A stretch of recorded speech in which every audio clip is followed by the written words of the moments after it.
चलिए देखते हैं कि जब हम अल्कोहल को ऑक्सीडाइज करते हैं तो क्या होता है।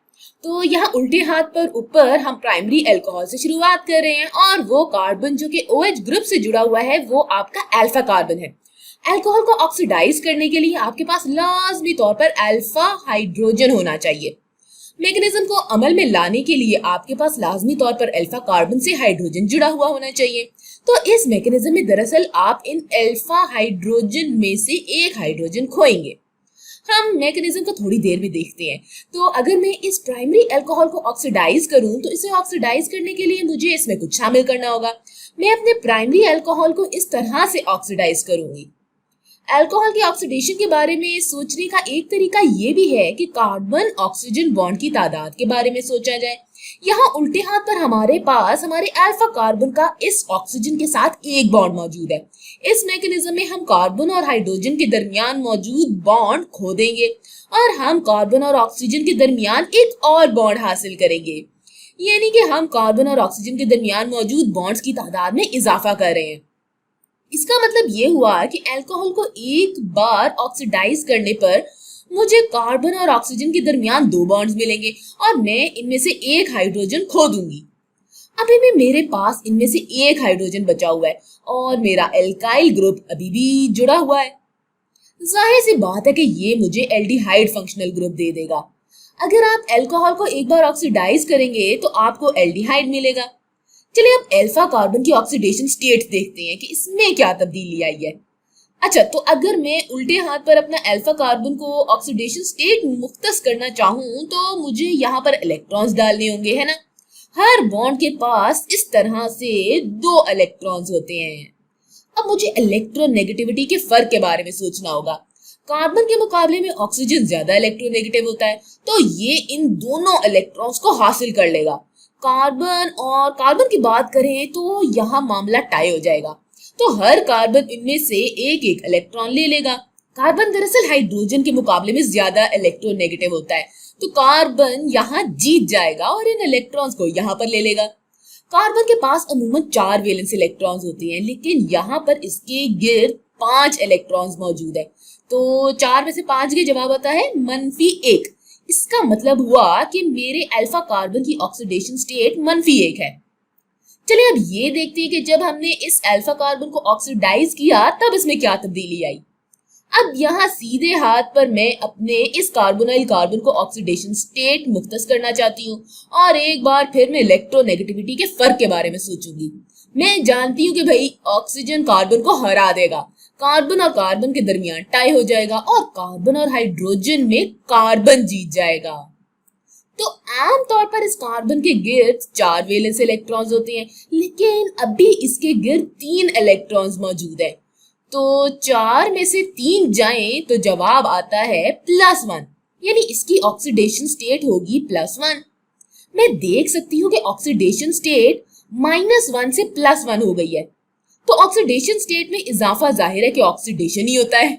अगर आप प्राइमरी अल्कोहल को एक बार ऑक्सीडाइज करेंगे तो आपको एल्डिहाइड मिलेगा, लेकिन अगर आप यहाँ ना रुके और इसे मजीद ऑक्सीडाइज करें तो फिर क्या होगा। अक्सर इस रिएक्शन मिक्सचर को मजीद ऑक्सीडेशन से रोकना मुश्किल होता है। तो अगर आप एल्डिहाइड को ऑक्सीडाइज करते हैं तो आप सोचेंगे कि आपको कौन सा फंक्शनल ग्रुप मिलेगा। एक बार फिर इसे करने का आसान तरीका यह है कि उल्टे हाथ पर मेरे पास 2 कार्बन ऑक्सीजन बॉन्ड्स हैं। क्या कोई ऐसा फंक्शनल ग्रुप है जहां कार्बन ऑक्सीजन से 3 बार बॉन्ड बना रहा हो। तो अगर मैं कार्बोक्सिलिक एसिड के स्ट्रक्चर के बारे में सोचूं तो मैं देख सकती हूँ कि कार्बन दरअसल ऑक्सीजन के साथ 3 बार बॉन्ड बना रहा है। ऑक्सीजन से कार्बन के ये 3 बॉन्ड्स और यहाँ पर मेरे पास मेरा एल्काइल ग्रुप है। तो अगर आप एल्डिहाइड को ऑक्सीडाइज करें तो आपको कार्बोक्सिलिक एसिड मिलेगा। चले फिर से कार्बोनाइल कार्बन की ऑक्सीडेशन स्टेट को देखते हैं। मैं यहाँ पर ये वाले इलेक्ट्रॉन्स बना दूंगी इस तरह और फिर इलेक्ट्रोनेगेटिविटी के बारे में सोचूंगी। ऑक्सीजन कार्बन को हरा देगा, है ना। इन दोनों कार्बन के दरमियान टाई होगा और फिर से ऑक्सीजन कार्बन को हरा देगा। इस सूरत में इसके पास एक वैलेंस इलेक्ट्रॉन है, अमूमन 4 होते हैं।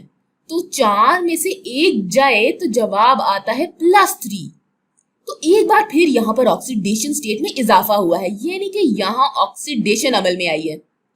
अगर आप एल्डिहाइड को ऑक्सीडाइज करेंगे तो आपको कार्बोक्सिलिक एसिड मिलेगा। चले अब सेकेंडरी अल्कोहल को देखते हैं। ठीक हो गया जी। तो यहाँ हम अपने सेकेंडरी अल्कोहल की तरफ चलेंगे। एक बार फिर पहले आप अल्फा कार्बन की शनाख्त करेंगे, यानी वो कार्बन जो कि OH ग्रुप से जुड़ा हुआ है। हमें इस अल्फा कार्बन पर कम से कम एक हाइड्रोजन तो लाजमी तौर पर चाहिए। एक हाइड्रोजन ये यहाँ पर मौजूद है, तो हम अपने सेकेंडरी अल्कोहल को ऑक्सीडाइज कर रहे हैं। एक बार फिर इसे करने का आसान तरीका ये है कि हम सोचें कि मेरे अल्फा कार्बन का ऑक्सीजन के साथ एक बॉन्ड है। मैं इसे बढ़ाकर 2 बॉन्ड्स कर दूंगी और ये ऑक्सीडेशन रिएक्शन होगा। इस पूरे अमल में मैं अल्फा हाइड्रोजन के साथ अपना एक बॉन्ड खो दूंगी।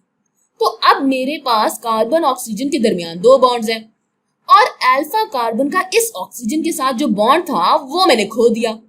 तो अब मेरे पास यहाँ इस तरह से 2 एल्काइल ग्रुप्स बाकी बच गए। मेरे पास अब 2 एल्काइल ग्रुप्स मौजूद है और जाहिर सी बात है कि ये कीटोन फंक्शनल ग्रुप होगा। अगर आप सेकेंडरी अल्कोहल को ऑक्सीडाइज करेंगे तो आपको कीटोन मिलेगा। मैं यहाँ ऑक्सीडेशन स्टेट मुख्तस कर सकती हूँ। चले एक बार फिर ये साबित करते हैं कि यहाँ ये ऑक्सीडेशन रिएक्शन है। अब मैं अल्फा कार्बन पर इलेक्ट्रॉन्स बना दूंगी और इलेक्ट्रोनेगेटिविटी के फर्क के बारे में सोचूंगी। एक बार फिर ऑक्सीजन कार्बन को हरा देगा। कार्बन और कार्बन के दरमियान टाई होगा और कार्बन और हाइड्रोजन में कार्बन जीत जाएगा। एक बार फिर कार्बन और कार्बन के दरमियान टाई होगा। आमतौर पर इसके पास 4 वैलेंस इलेक्ट्रॉन्स होते हैं। इस मिसाल में भी इसके गिर्द 4 वैलेंस इलेक्ट्रॉन्स हैं, तो 4 में से 4 गए, जवाब आता है 0। यानी हमारे सेकेंडरी अल्कोहल की ऑक्सीडेशन स्टेट होगी 0 यानी 0। और जब मैं इसे ऑक्सीडाइज करूंगी तो यहाँ सीधे हाथ पर मुझे ये कीटोन मिलेगा। चलिए अब इसकी ऑक्सीडेशन स्टेट देखते हैं, जो उल्टे हाथ पर हमारा अल्फा कार्बन था और अब कार्बोनाइल कार्बन है। यहाँ अब हम इलेक्ट्रॉन्स बना देंगे और इलेक्ट्रोनेगेटिविटी के फर्क के बारे में सोचेंगे, है ना। तो ऑक्सीजन कार्बन को हरा देगा, कार्बन और कार्बन के दरमियान टाई होगा। एक बार फिर बताऊं कि आमतौर पर तो इसके पास 4 वैलेंस इलेक्ट्रॉन्स होती है, लेकिन इस दफा इसके गिर्द 2 इलेक्ट्रॉन्स हैं। तो 4 में से 2 जाएं तो जवाब आता है +2, यानी इसकी ऑक्सीडेशन स्टेट होगी +2। लिहाजा सेकेंडरी अल्कोहल से कीटोन पर जाते हुए हमने देखा कि ऑक्सीडेशन स्टेट में इजाफा हो रहा है। लिहाजा ये लाजमी तौर पर ऑक्सीडेशन रिएक्शन है। चलिए टर्शरी अल्कोहल को देखते हैं। ये मेरा टर्शरी अल्कोहल है।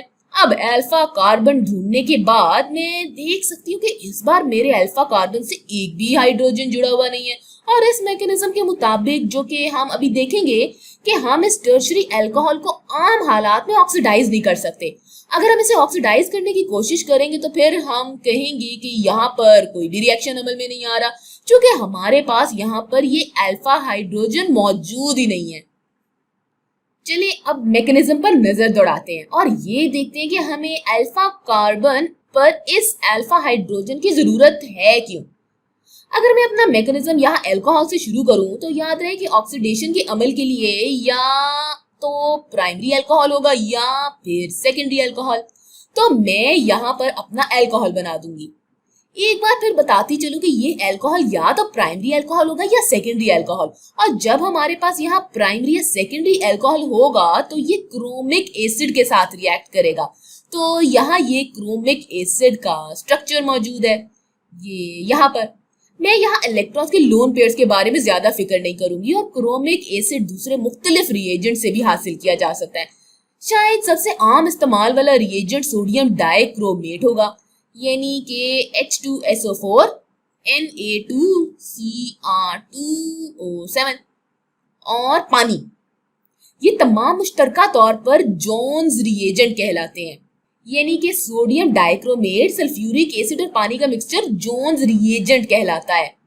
और ये सब आपस में मिलकर आपको सॉल्यूशन में क्रोमिक एसिड देंगे। अब इसे करने का एक और तरीका ये है कि आप क्रोमियम ट्राइऑक्साइड से शुरुआत करते हैं। इसका मतलब ये हुआ कि आप मुख्तलिफ रिएजेंट्स भी इस्तेमाल कर सकते हैं जिसमें क्रोमियम ट्राइऑक्साइड यानी कि H3O पॉजिटिव और CrO3 पॉजिटिव और एसीटोन शामिल हो। ये भी सोल्यूशन में क्रोमिक एसिड बनाएगा। तो आप इन दोनों रिएजेंट्स में से जो चाहे वो इस्तेमाल कर सकते हैं। अच्छा, तो अब मैकेनिज्म का पहला मरहला बिल्कुल नाइट्रेट एस्टर्स के बनने जैसा होगा, सही है। तो ये रिएक्शन या तो इक्विलिब्रियम में होगा या फिर रिवर्सिबल होगा। अगर आपको नाइट्रेट एस्टर्स के बनने वाले मैकेनिज्म याद है तो वही मैकेनिज्म तमाम इनऑर्गेनिक एस्टर्स के बनने के लिए इस्तेमाल होते हैं। हम यहाँ पर ये वाला हाइड्रोजन और ये OH खो देंगे और ये मिलकर पानी बना लेंगे। हम इन दोनों मॉलिक्यूल्स को आपस में जोड़ सकते हैं। हमें यहाँ पर इब्तदाई तौर पर ये प्रोडक्ट मिलेगा। फिर ये ऑक्सीजन यहाँ इस क्रोमियम एटम पर इस तरह से आ जाएगा। ये क्रोमेट एस्टर इंटरमीडिएट है, ठीक है। तो इस रिएक्शन में हम ये बनाएंगे। अब मैकेनिज्म के अगले मरहले में हमें कोई ऐसी चीज की जरूरत होगी जो कि बेस के तौर पर काम करे, और यहाँ पर पानी बेस के तौर पर काम करेगा।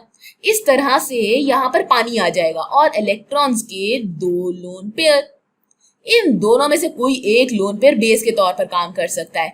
ये वाला अल्फा प्रोटॉन ले लेगा। याद रहे कि ये हमारा कार्बन पर मौजूद अल्फा कार्बन है और यहाँ पर हम सिर्फ और सिर्फ प्रोटॉन ले रहे हैं, यानी कि हम सिर्फ इस हाइड्रोजन एटम का न्यूक्लियस ले रहे हैं। और ये वाले दोनों इलेक्ट्रॉन्स यहाँ पर हरकत करेंगे ताकि कार्बन ऑक्सीजन के दरमियान बॉन्ड्स की तादाद को बढ़ा सकें। इसी दौरान ये इन इलेक्ट्रॉन्स को क्रोमियम पर धकेलेगा। तो चलें अब क्यों ना इस रिएक्शन का नतीजा बना लिया जाए। अच्छा, तो यहाँ हम ये अल्फा हाइड्रोजन खो देंगे। हमारा कार्बन अभी भी 2 चीजों से जुड़ा हुआ है। हमने ये वाला अल्फा हाइड्रोजन खो दिया है और अब ये ऑक्सीजन के साथ डबल बॉन्ड के जरिए जुड़ा हुआ है, लिहाजा ये पूरा मैकेनिज्म अमल में आएगा। हमने अपने प्राइमरी या सेकेंडरी अल्कोहल पर मौजूद एक कार्बन ऑक्सीजन बॉन्ड से शुरुआत की थी, लेकिन अब इसके पास 2 कार्बन ऑक्सीजन बॉन्ड्स मौजूद हैं। लिहाजा यहाँ पर जो प्रोडक्ट्स बनेंगी इसमें शामिल है H3O+। ये तब बनेगा जब पानी इस प्रोटॉन को हासिल कर लेगा। साथ ही यहाँ प्रोडक्ट्स में HCrO3 नेगेटिव भी बनेगा। अब अगर अल्फा कार्बन ऑक्सीडाइज हुआ है तो लाजमी तौर पर कुछ ना कुछ रिड्यूस भी जरूर हुआ होगा। तो ये एक रेडॉक्स रिएक्शन है। अगर आप कुछ ऑक्सीडाइज करेंगे तो बदले में कुछ रिड्यूस भी होगा, और वो कुछ दरअसल क्रोमियम है। अब अगर आप सोडियम डाइक्रोमेट में क्रोमियम को ऑक्सीडेशन स्टेट मुख्तस करना चाहें तो यहाँ मौजूद इस क्रोमियम की ऑक्सीडेशन स्टेट +6 है। जब हम अपने प्रोडक्ट्स को देखेंगे तो इसमें इस क्रोमियम की ऑक्सीडेशन स्टेट -4 है, यानी क्रोमियम +4। फिर साथ में यहाँ कुछ और केमिस्ट्री भी होती है जिसकी वजह से क्रोमियम +4 ऑक्सीडेशन स्टेट से +3 ऑक्सीडेशन स्टेट पर चला जाता है। तो बहरहाल आप देख सकते हैं कि आप यहाँ पर +6 से शुरू कर रहे हैं और आपको फिर +3 मिल रहा है, यानी -6 से -3 तक जा रहे हैं आप, यानी कि यहाँ ऑक्सीडेशन स्टेट में कमी आ रही है। इसका मतलब हुआ कि रेडॉक्स रिएक्शन में क्रोमियम रिड्यूस हुआ है और अल्फा कार्बन ऑक्सीडाइज हुआ है। खैर, तो अब अगली वीडियो में हम प्राइमरी और सेकेंडरी अल्कोहल की मुताद्दद मिसालें देखेंगे। ये वीडियो कुछ ज्यादा ही लंबी होती जा रही है तो इसको यहाँ पर ही खत्म करते हैं।